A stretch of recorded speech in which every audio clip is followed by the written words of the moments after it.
బంగాళాఖాతంలో అల్పపీడనం స్థిరంగా కొనసాగుతూ ఉంది. దక్షిణ కోస్తా, ఉత్తర తమిళనాడు తీరాలకు ఆనుకుని నైరుతి పశ్చిమ మధ్య బంగాళాఖాతంలో కేంద్రీకృతమైంది.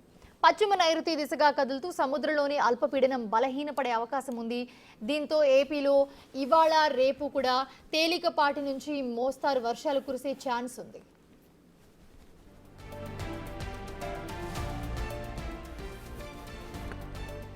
అలాగే తీరం వెంబడి 35 కిలోమీటర్ల నుంచి 50 కిలోమీటర్ల వేగంతో కొన్ని ప్రాంతాల్లో ఈదురుగాలులు వీచే అవకాశం ఉంది. అన్ని ప్రధాన పోర్టుల్లో 3వ నెంబర్ ప్రమాద హెచ్చరిక కొనసాగుతోంది.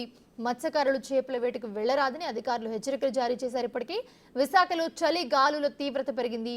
ఉత్తరాంధ్ర వ్యాప్తంగా వర్షాల ధాటికి ధాన్యం నీటి పాలవడంతో అన్నదాతలు దిక్కుతోచని స్థితిలో పడ్డారు. ఇప్పుడు ప్రభుత్వం ఆదుకోవాలని వేడుకుంటున్నారు. ఇదే అంశానికి సంబంధించి మరిన్ని వివరాలు మా ప్రతినిధి నాయుడు అందిస్తారు.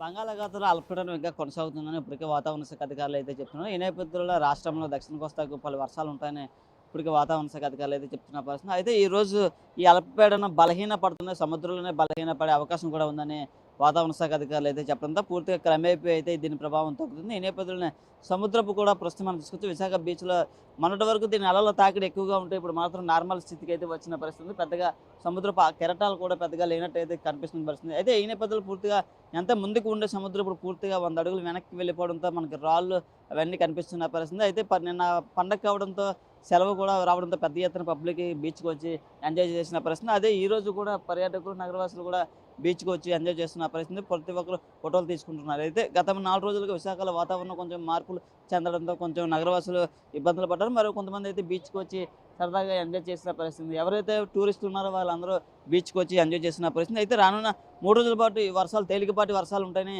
ఇప్పటికే వాతావరణ శాఖ అధికారులు అయితే చెప్తున్నారు. అయితే వేటకు వెళ్ళొద్దని మత్స్యకారుల హెచ్చరికలు అయితే ఉన్నాయో వాళ్ళకి ఇప్పటికే హెచ్చరికలు అయితే జారీ అవుతున్న పరిస్థితి ఉంది. పూర్తిగా ఈ అల్పపీడనం బలహీన పడేంత వరకు ఎవరు మత్స్యకారులు వేటకు వెళ్ళకూడదని వాళ్ళకి ఆదేశాలు కూడా జారీ చేశారు. అయితే ఈ వర్షాల ప్రభావంతో ఉత్తరాంధ్ర అంతా పూర్తిగా అతలాకుతలం, ముఖ్యంగా రైతులు చేతికి అంది వచ్చిన పంట పూర్తిగా నీటపాలు అవడంతో వాళ్ళు ఏం చేయాలో దిక్కిస్తోతున్న స్థితిలో ఉన్న పరిస్థితి ఉందని చెప్పవచ్చు. ముఖ్యంగా అధికారులు కానీ ప్రభుత్వం కానీ మమ్మల్ని పట్టించుకోవాలని, అలాగే నష్టపోయిన పంటకు నష్టపరిహారం కూడా ఇవ్వాలని వాళ్ళైతే కోరుతున్న పరిస్థితి ఉంది. అయితే రానున్న 2 రోజుల పాటు ఇదే తేలికపాటి వర్షాలు ఉంటాయని ఇప్పటికీ వాతావరణ శాఖ అధికారులు చెప్తున్న పరిస్థితి ఉంది. ప్రస్తుతం మన విశాఖ గత 3 రోజులుగా చూసుకుంటే తీవ్రమైన చలిగాలులు అయితే వీస్తున్నాయి. ఈ రోజు కూడా ఆకాశం అంతా మేఘాలతో అయ్యి కాసేపు ఎండ కాస్తున్న పరిస్థితి. అయితే వింత పరిస్థితులు ఈరోజు క్లైమేట్లో చేంజ్ చేసుకుంటున్నాయి. పూర్తిగా చలిగాలుల తీవ్రత ఉదయం సాయంత్రం అయితే చాలు తీవ్రమైన చలిగాలులు వీస్తున్నాయి. ఈ రోజు కొద్దిగా ఈ వర్షాల ప్రభావం తగ్గడంతో పూర్తిగా కాస్త ఎండ అయితే కాస్తున్న పరిస్థితి. ఈ నేపథ్యంలోనే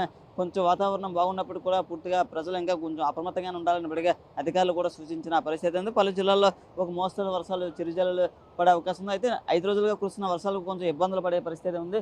చూడొచ్చు బీచ్లో పర్యాటకులు పెద్ద ఎత్తున వచ్చి ఎంజాయ్ చేస్తున్న పరిస్థితి మనం విజువల్స్లో కూడా చూస్తున్నాం. అలాగే పూర్తిగా సముద్రపు కోత ఈ గత కొన్నేళ్లుగా ఈ అల్పపీడనాల ప్రభావం ఎక్కువగా ఉండడంతో విశాఖ బీచ్ తీరం అంతా పూర్తి కోతకు గురవుతుంది. ఈ నేపథ్యంలో పర్యాటకులు అలాగే నగరవాసులు కూడా ఏంటి అసలు విశాఖ బీచ్ ఒకప్పుడు ఎలా ఉంటుంది, ఇప్పుడు ఎలా ఉందని వాళ్ళు ఆవేదన వ్యక్తం చేస్తున్నారు. ప్రభుత్వం కూడా దీనిపై సీరియస్ యాక్షన్ తీసుకోవాలని చెప్తున్న ప్రశ్న. పర్యావరణ ప్రేమికులు కూడా పూర్తిగా అయితే ఈ సముద్రపు కోతపై శాశ్వత పరిష్కారం చేయాలని వాళ్ళు కోరుతున్నారు. రానున్న 3 రోజుల పాటు ఒక తేలికపాటి వర్షాలు ఉంటాయని ఇప్పటికే వాతావరణ శాఖ అధికారులు అయితే చెప్తున్నారు. Camera person Arun